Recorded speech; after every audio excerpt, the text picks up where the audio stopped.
Hello! Welcome to Brain Spill, the laziest show on the internet. My name is Tank, and before we start today's episode, I need a brew. And I have a very good reason for having a drink. Why, you may ask? Well, I'm British, and that's what we do. But more importantly, everybody knows that a good cold pint can get you through the most difficult of times. And that's why it pains me today to talk about a topic which involves Britain losing a war to Iceland 3 times in a row. This title sounds completely ridiculous, and it almost is. But it is historically accurate, and I will now explain to you why that's the case. This was not a conventional war as you might expect between two nations, but more so confrontations over fishing rights between two countries. And thinking about it in the grand scheme of things, you might wonder, why is this such a big deal? Surely this is a silly thing to fight over, fishing. But honestly, fishing is a huge economy, and for both countries it was big money, particularly to Iceland. Fishermen from Britain have been fishing off the shores of Iceland since the 15th and 16th century, so historically a long ass time.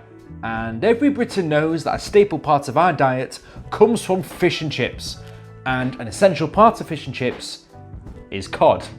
I mean, it's in the name, fish and chips. Anyway, this explains why the fishing industry in the UK was so important for the dependence that the country had on a steady flow of cod and fish. It was even reported that data between 1919 and 1938 showed that British fishermen were being more and more active within Icelandic waters during these years. In fact, catches from these waters was more than double than the rest of the British distant water fleet. That, my friends, is a whole lot of fish and chips. And as you might expect, Iceland were getting pretty pissed off by this. The rules of international fishing at the time stated that 3 nautical miles off the coast of any country was their exclusive fishing zone.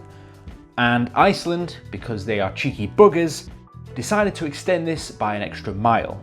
This means that Iceland claimed 4 nautical miles off their coast in 1951 instead of the previously set 3 nautical miles. In response to this, Britain set up an outright embargo on the purchase of fish from Iceland, which you would have assumed, as one of Iceland's biggest trading partners, would have been a significant economic blow. However, there were other things stirring in the political scene which changed this entire philosophy. Something else pretty historic was brewing at the same time, just a little thing called the Cold War. Yes, the battle of ideological and geopolitical tension between the Soviet Union and the United States of America, plus allies. With a British trade embargo in place, the Soviet Union decided to try and capitalise on such an opportunity and decided that if they could purchase more fish from the Icelandic people, they might be able to have more influence within the area.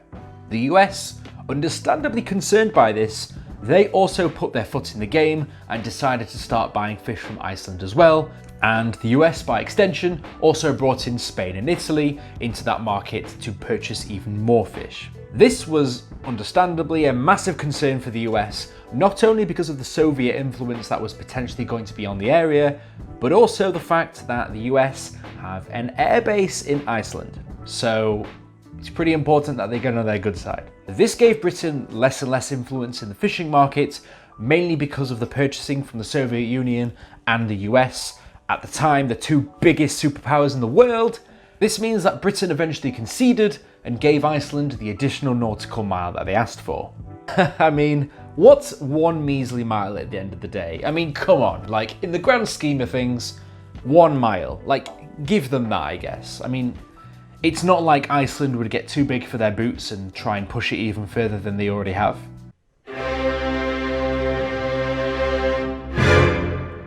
But no, Iceland decided to push their boundaries even further and decided to claim 12 nautical miles off their coast as their exclusive fishing grounds, which, as you can probably guess, was not in line with international conventions at the time.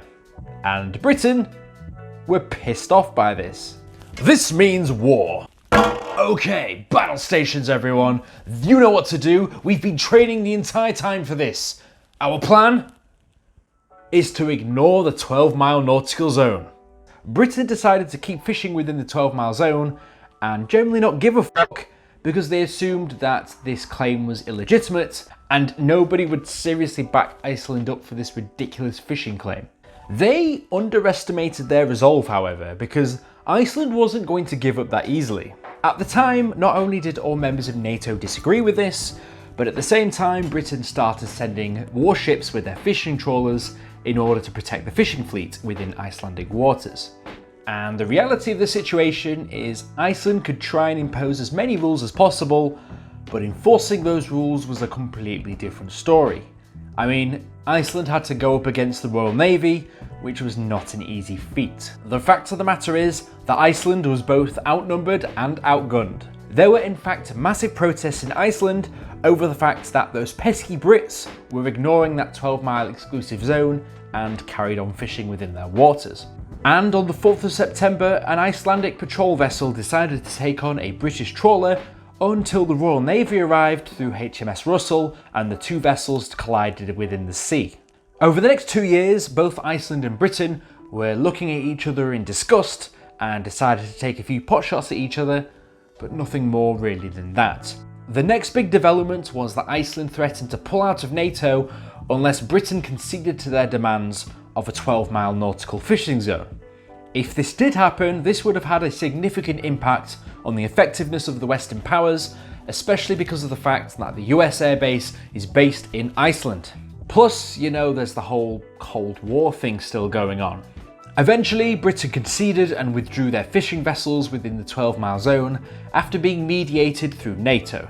After much negotiation between the two countries, it was agreed that Britain was still allowed to fish there, but only within certain times of the year. Not only was this for certain times of the year, but it was also for certain allocated zones to make sure that the countries didn't stifle competition. In the agreement itself, it was also stated that if there was ever a confrontation or argument between the two countries over fishing rights ever again, that would be referred to the International Court of Justice in The Hague. Iceland won! Yes, fantastic. That's it. No more future disputes. I'm sure that as two mature countries that these two could get along, and there will be absolutely no other problems in the future, particularly in relation to fishing rights and... In 1971, Iceland started running into some of the same issues they had previously, particularly in relation to their floundering fishing industry. You see what I did there? Although Britain was fishing within the allocated time frame that they were permitted to under the agreement, Iceland took some more drastic steps and in 1972 decided to extend the exclusive fishing zone from 12 miles to 50 miles. Yes, 50 miles. And what did Britain do because of this? Well, they did what anybody would expect them to do. They completely ignored Iceland and kept fishing anyway. Now, because of this, as you can probably appreciate, Iceland were not too happy about this, so they decided to send their most unique and inventive idea to date, the net cutter. Iceland sent out their coast guard with these net cutting devices in order to cut the fishing trawlers off from their nets in order to reduce the effectiveness of the British fishing in the area. And just by being a massive pain in the ass, they would have hoped that maybe Britain would have backed away from that 50-mile exclusive zone. No. Britain decided just to play Rule Britannia down the radio and started throwing things at the Icelandic coast guards. This, understandably, just turned into a series of mini conflicts between Iceland and the UK. The Cod Wars 2 Electric Boogaloo had the one and only death in the conflict. This occurred with an Icelandic engineer after they got electrocuted by their own welding equipment after a collision with a British vessel. I mean, not the best way to go, I'm not gonna lie. Iceland then decided to pull their previous stunt and threatened to leave NATO once again if they didn't get their own way. And on the 3rd of October 1971, Britain reluctantly agreed to Iceland's new exclusive fishing zone. And that was the end of the Second Cod War. I mean, I have to give it to Iceland, it's pretty damn ballsy to try the same tactic twice and get away with it. I mean, if it's worked once, then why not try it again? I mean, I would. You know, hey, like, the precedent's set now. Britain's backed down twice, like, why wouldn't you try a third time?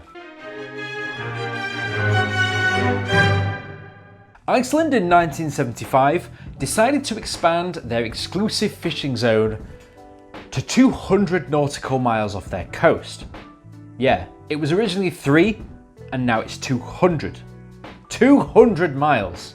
Same old story, Iceland extends the fishing grounds, Britain ignores it. Iceland retaliates with cutting fishing nets. You know, same story, same story. Iceland this time decided that just threatening to withdraw from NATO might not be enough. So in addition, they decided to cut off all international relations with the UK.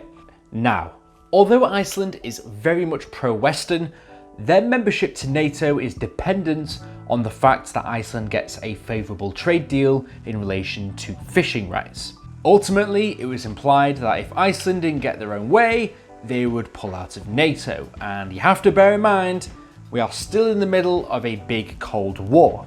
The risk with this was not so much the fact that the Western Allies would lose access to the US airbase in Iceland, but more so the fact that they would probably, more critically, lose access to the extent of the GI-UK gap, which historically was determined as a critical naval point for global conflicts. This was of particular concern to the Royal Navy, who had used that strait of water for many years to determine the Nazis breaking into the Atlantic during World War II. And this had not really changed much between then and now. Probably more so than anything, not being very friendly with a neighbour very close to you could, say, who knows, blanket Soviet submarines going into the Atlantic without you knowing. So it's pretty important that the Allies had access to these waters in order to make sure that security was maintained. The US, of course, were understandably concerned by this, and they had a nice, non-confrontational sit down with the UK and gently let them know that they should probably give Iceland what they wanted, not in any force whatsoever.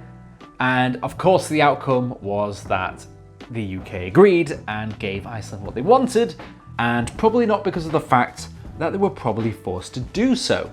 Britain withdrew, and effectively by the end of the Third Cod War, Iceland had what they wanted. They had a large exclusive fishing zone around their coastal waters, and this had a massive impact on the British fishing industry. With the sufficiently depleted fishing waters, many people actually lost their jobs during this period, and it was a really big blow to the British fishing industry. The fact that they had a much depleted cod stock meant that fish and chip shops had to consider alternatives such as battered sausage because of the fact that they couldn't get enough fish for supply and demand. Ever wondered why fish and chip shops have these? Well, now you know. A little bit of history for you. Iceland, however, have not been part of the European Union and therefore have not been subjected to the common fisheries policy implemented by the European Union. What this means is that many member states within the EU, such as the UK, have been very much subjected to quotas on how much they can fish within their own waters, and because of the fact that Iceland have not had this restriction, they have been able to have a booming fishing industry. This has ultimately led Iceland to be able to responsibly and suitably manage their own fish stocks and to ensure that the fishing industry is a massive success. Therefore, Iceland has one of the biggest fishing stocks within Europe and has fast become one of the most productive and modern fishing industries within the world. If you like the video, be sure to like and subscribe. If you want to be notified as soon as I upload my next video, be sure to hit that bell button. And if you have any ideas as to what videos you'd like me to discuss next, let me know down in the comments below. As always, sources used in the video will be in the description. Right, well, I could really do with some fish and chips after all that talk about war, so I'm going to see you guys in the next video. Fantastic.